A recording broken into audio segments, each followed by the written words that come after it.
Stanza-wise summary of the poem. The poem opens with a bird leaping on the back of the wind, showing freedom he experiences to move about and glide freely through the air. He hovers over a stream of wind and floats downwards to where the current of the stream ends and the wind is calm. He dips his wings in the sea of orange sunlight. The bird is shown in a state of great calmness. He has freedom to move about wherever he desires. He is free and without disturbance that he dares to claim the sky. The whole sky is his big home. The second stanza begins with the contrasting situation with the image of a caged bird. The caged bird tries to go after his cage in vain. The cage is narrow, and his metaphorical bars are of rage. The bird is seen to be angry with his situation. He desires with all his heart to escape his plight. But he cannot see beyond his cage. The bird's wings are clipped, that is, his freedom is taken away.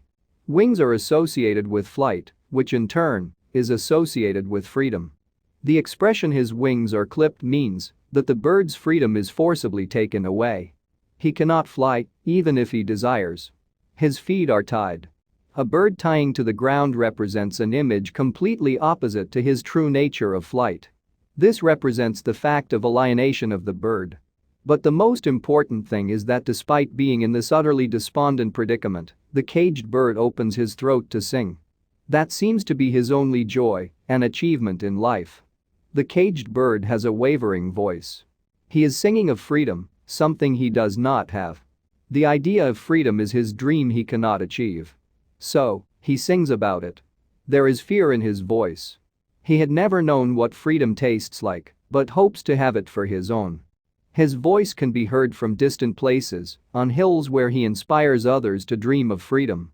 He doesn't sing of sadness, but of hope, inspiration and of freedom. The free bird on the other hand revels in his freedom. He enjoys flying through the trade wind that blows through the trees. Sighing trees probably refers to the sighing sound made by the breeze while passing through the leafy branches. It gives an indication to their lack of freedom as the trees are also tied to the ground like the caged bird. The free bird thinks of the fat worm that will be his food. With the wind in his feathers, water and earth beneath him, and the whole sky with him, he feels majestic in his freedom and calls the entire sky his own domain. By names the sky his own, the poet wishes to express that the bird knows himself to be the proprietor of this whole universe. Here the sky stands for the universe.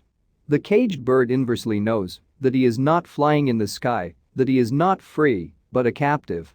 He thus stands on the grave of dreams. He knows his dreams of flying in a free firmament to experience freedom is futile. He had lost all hope of freedom. His shadow shouts on a nightmare scream. It is more pitiable, more adverse than a nightmare. His wings are clipped and feet are tied. There is only a little hope of freedom, and so the bird opens his throat to sing. The bird wishes to travail against all adversities. There is a faint but kindling voice of hope in his song. This refrain recurring as a stanza justifies the bird's stout determination to keep going after his dream of freedom. Moreover, the caged bird chooses to sing as this is the only freedom available to him that he can enjoy without any restriction. His wings are clipped, feet are tied, but his throat is not chocked. This might be seen as the poet's message to raise our voice, to express ourselves, even though the stronger wants to suppress the weaker, and to never ever give up, no matter what situation we are in.